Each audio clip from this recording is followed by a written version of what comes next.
Wazee, walezi na jamii ya watu wenye ulemavu wamempongeza Rais wa Jamhuri ya Muungano wa Tanzania Mheshimiwa Dr. Samia Suluhu Hassan kwa hotuba yake katika mkutano wa wazee wa Dar es Salaam. Pongezi hizo zimetolewa mara baada ya sherehe ya maadhimisho ya siku ya watu wenye ulemavu duniani zilizofanyika Tunguu, wilaya ya Kati, mkoa wa Kusini Unguja.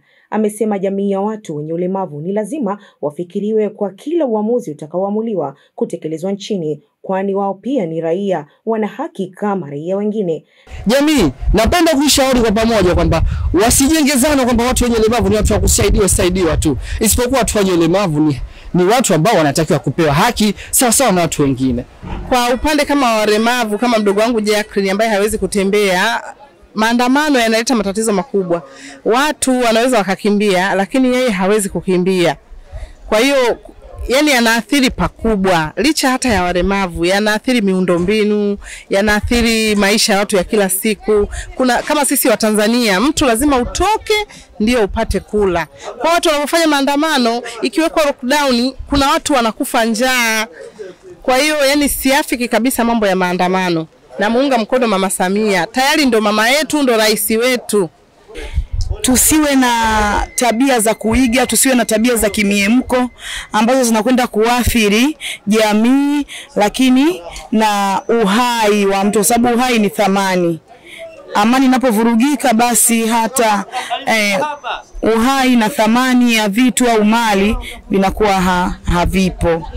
Tuendelee kudumisha amani, upendo, mshikamano ili tuijenge Tanzania iliyokuwa bora, kwa maisha bora kwa kila Tanzania.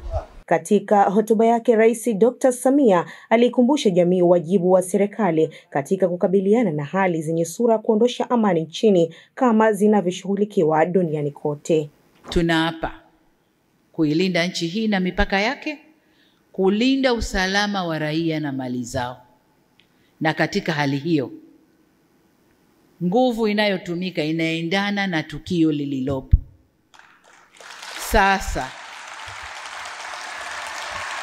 tunapoambiwa kwamba tulitumia nguvu kubwa sana kwenye tukio lile, nguvu ndogo ilikuwa ni ipi? Ilikuwa tuwaangalie waandamanaji waliojiandaa kufanya mapinduzi mpaka wafanikiwe? Hapo patakuwa pana dola kweli? Dola haiko hivyo. Na hayapo Tanzania peke yake. Tulishashuhudia kwa wenzetu, waandamanaji wengi wanaingia njiani. Na wakiingia njiani, serikali ikiona uandamanaji unakwenda pasipo, wanaweka nguvu kubwa. Wanaweka nguvu kubwa. Yameshafanyika kwenye mataifa huko na tumeyaona. Sasa wanaporudi kutulaumu mlitumia nguvu kubwa, wao walitaka nini? Tuliapa kulinda nchi hii na mipaka yake, usalama wa raia na mali zao. Kwa hiyo katika kufanya hivyo, kama wanavyofanya wao, na sisi tutafanya vile vile kuilinda nchi. Maadhimisho ya watu wenye ulemavu duniani kwa hapa Zanzibar mwaka huu yamekuwa na kauli mbiu isemayo kukuza jamii jumuishi ya watu wenye ulemavu ili kuendeleza maendeleo ya jamii. Nikiripoti Shamur Amur, Sulu TV.